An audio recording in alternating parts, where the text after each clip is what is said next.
Mr. Alex Potts. Good afternoon, sir. Can you talk us through? How are you? Yeah, good, man. Can you talk me through where you are at the moment? Just on camp. So, like most things in the military, Friday about 12:30, everything stops. Down tools, chuck my kit off on the door, and about to head home to sunny Bristol. But yeah, just in Wiltshire at the moment on camp. I appreciate you putting on some stash and taking off the coat in the corner as well. Fair play, representing. I always wear this underneath all day, every day. Just got to be prepared. Every day, no washes. We're going to jump straight in. I was chatting to Charlie Balfour earlier, and he dropped your name in a few times as being a big part of the reason that he joined the club. But going back to right when you joined, can you talk me through when it was and sort of like how you ended up getting involved with the Mighty E's? Yeah, so I joined at about 18 years old, so 2009.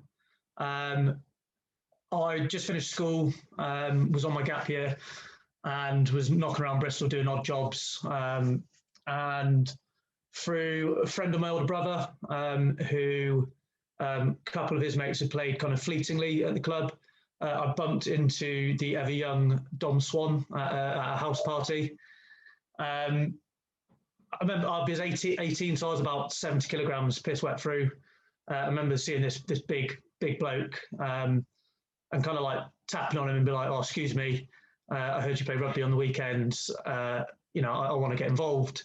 And I remember at the time, one of those weird ones with kind of looking back, I remember him being absolutely enormous and presuming he was like a number 8 or whatever. Him telling me, "No, I'm the fly half." He was like, "Where do you play?" I was like, "Well, 12." And then, yeah, literally, I think that was a Friday night maybe. And I think the next day I turned up, and yeah, stuck on my boots, brought my bottle and got involved. Back then, obviously, the club was struggling. And I think literally I could have been anybody really who said they were keen to play, because I think, on average match days, we were turning up with a bare 15. Sometimes we probably were turned up with a bare 11, actually. Bare 11, I seem to remember once or twice. So, yeah, kind of just turned up and then snowballed a little bit from there. A few of the other lads who were in Bristol with me, so kind of Ollie Clapp, Will Obery, Scully, we all kind of played throughout our gap year. And then whenever we could during university, like a lot of the lads are now, Christmas holidays, Easter holidays, things like that, played whenever I could. Yeah, literally love that. And, might touch on this in a minute, how like you particularly, but you bringing in those other boys potentially was the savior of the club, and the Kickstarter to get it where it is now. Because even looking at Charlie, who joined in 2016, he joined and there was 2 teams, 40 people training. So the jump from 2009 to 2016 was obviously a huge jump. Yeah. So yeah, carry on. Kind of 2010, 11, 12. People like the stalwarts of the club, your Dom Swans, your Dan Wergs, Tom Verber, Tom Curtis, Joe Singleton, Carts, all of that, Sam Phillips, obviously, all of that kind of crew. And obviously, in those days, Blakey and Frank were still pulling on their boots and their socks week in, week out, right, which is a phenomenal effort. Those lads went through some hard yards, to put it kind of the nicest way you can, for those couple of years. I was in contact with them quite a lot while I was at uni, but obviously up in Newcastle, there wasn't really an option of getting back. And it was very much keep the club ticking over, and I will do my absolute best to kind of bring in some young blood as and when I get back to Bristol. And luckily, they stuck at it. And to be fair, I think there were points of those couple of years that were pretty grim. And then in kind of 2013, 14, when I came back from uni, we started to kind of build a little bit from there. So yeah, fair play to them for those couple of years. Yeah, fair. I think one thing we chatted to Balfour was like a hook, something that really hooked him into the club at the start. He particularly highlighted something that I reckon a few boys are going to highlight, bangers to Bordeaux.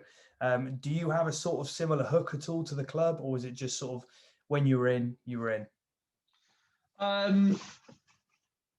Yeah, I would. Yeah, so in that first year that I joined, there was a tour to Ireland, and we went to Dublin, and a lot of the old boys, they say to me, Oldies, great club, great bunch of blokes, but we're a specialist touring club. And I was like, I don't really know what you're talking about. And then effectively, even chatting to some of the bigger clubs around Bristol, that they knew that every year, no matter what happened, the Oldies put on one hell of a rugby tour. So fair play to the club at that time. And I think they kind of saw a way of kind of pulling me in. They were like, look, these are dates going to Dublin, book your flights. And then, a lot of the old boys really looks after me because I was, saving up to go traveling and things.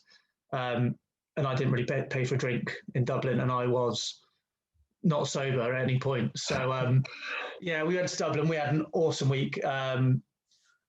We played like a local side who were really, really good, but they were all quite old and they knocked 7 bells out of us. We had an amazing round of golf, which we basically got escorted off the premises because we were all naked, right. All the usual good stuff. So it was really, really good weekend. That was, for me, that was probably the point I was like, I'm locked in now. I'm not going anywhere else. Like that a lot. Two big instances with 2 big members of the club are now pulled in from tours. That's probably a message to our social committee to get planning for the next one as soon as COVID's done.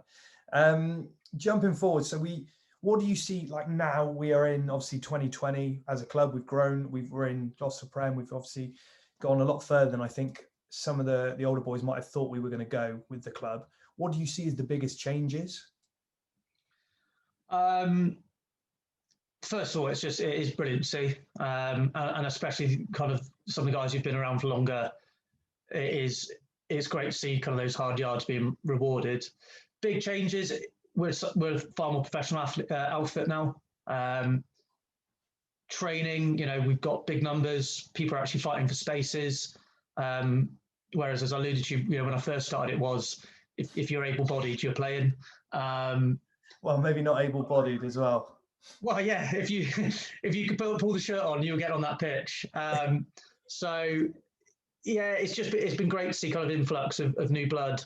It's been great to kind of see new and younger lads increasingly kind of taking responsibility, and that would be my big kind of takeaway as well. Is for the new lads who turned up at the club. 10 years ago, I was in a similar position, and I ended up at points kind of running large parts of the club and pushing it forward. Yeah. I'm now not in Bristol. Other people have stepped forward, but there always has to be that conveyor belt of people putting their hand up and wanting to do more and volunteering to do, maybe not the sexier side of running a rugby club, but if it doesn't happen, everything else falls on its feet. So, yeah, I do implore people to get involved. Yeah, I agree. I'd echo everything you're saying, really. Jumping forward, obviously, we're doing this as part of our Movember. As a club, we are trying to get sponsorship to raise as much money as we can for men's health. And a big part of that we're going to focus on is the idea of men's mental health, and how I think as a rugby club, we're in the best position in the world to be helping boys out that might be struggling. Without putting you too much on the spot, what do you think is the benefits of the rugby club? Just what do you think the benefits of just having good bunch of boys around you is? Yeah, I actually think it's huge. For me, it's massive. It's definitely shaped me as a bloke, and also my life in many respects. So current job, I kind of I was bumbling around teaching PE in Bristol, probably flirting with housewives too much, and I was like, I probably need to get a grip of my life. And I literally looked at what I felt my strengths were, and I looked at rugby club really what I'd been doing really well in. What had I done well that would have helped obviously hopefully galvanise a group of blokes together, build that team bond, and the big word that we always used to use, and Sam Phillips used to push around all the time, was a fraternity of men. If you've got a bunch of guys who look after each other, they've seen you at your absolute worst, and they've seen you at your absolute best, so that you can turn around to them and talk to them at any point. And I think for a lot of blokes that don't have that, and having that support package around them is massively important. Even now in my new role, most of the kind of lessons and the way I try and drive my team and drive the guys that I'm in command of is lessons I've learned at a rugby club. So for me, I literally couldn't really talk highly enough about the importance of the bonds and the support you have at a rugby club. Yeah, I think I'm echoing everything you say today, but I completely agree. It was huge for me coming in, just having the lads around me again after university. There's a bit of a gap, you know, if you're used to playing sport all the time and being around lads and chatting to lads and, you know, basically voicing things out that you're thinking and going on in your life, to come home to then nothing at the start for me was pretty tough. And then actually, I think it was you that got in contact with me, probably slipping into my DMs, grooming, some might suggest, but you know, that's just me. You've learned well, mate. You've learned well. Yeah, I've learned from the best. But then having a rugby club then there for you and the boys, even if they don't know you, very happy to take the time to listen over a pint or, you know, catch up after a game has been huge for me over the last few years. So I couldn't agree more. And of course, if you want to sponsor, you can directly sponsor Mr. Potts himself. Yes, the money does go towards the same cause, and it also goes into the oldies pot that, you know, we're trying to raise £1,000, which hopefully we're going to smash. But if you want to directly support Mr. Potts, I'll link his site and his page underneath. Potts, just to finish up, you've touched a few times on some different tours. Do you think you've got a go-to song on tour, or could I even potentially ask for a go-to story? Maybe not. So, I mean, slightly PC. I'll say 12A. Yeah. So, like, go-to song. So when myself and Bernie first kind of turned up from Newcastle, the song that we used to do a lot up there was Country Roads, which has now kind of been adopted into folklore at the club, which is brilliant. So that kind of is now a cop out, and you wouldn't get away with that. So I think I'd either have to go Westlife, You Raise Me Up, because it's a firm favourite and it gets people going. Yeah. Or maybe like Coyote Ugly, Can't Fight the Moonlight. Oh, rogue. Left of centre. I like it. Yeah. Okay. In terms of stories, I mean, I've been on quite a few tours now, so I've seen some amazing things. I've seen some pretty horrific things. In general, I'd say kind of Bangers to Bordeaux was the most ridiculous, but the best couple of days, I think, at this point in my life. I'm sure my missus will see this at some point, and I'll get beaten for that. But it was honestly sensational, and just kind of rolling into these like beautiful French medieval towns and things in like cars spray painted up, everyone in fancy dress. A highlight for me was we then played kind of Stade Nantes in a proper stadium, proper referee, really fun like game of rugby. The French kind of knocked Cass wine at the end, and then we obviously did our usual kind of tour ceremony that I won't go into, and then we did a drag race. They had basically a running pitch on the side of the playing pitch, and we did drag races with the cars, but no engines. You just had to kind of bobsleigh push them, and it was absolute carnage. As I said, one of the best kind of couple of days of my life, definitely. I love that. I think actually, if you look back on some throwback videos on Instagram, there is a clip of that drag race, so people can go check that out as well.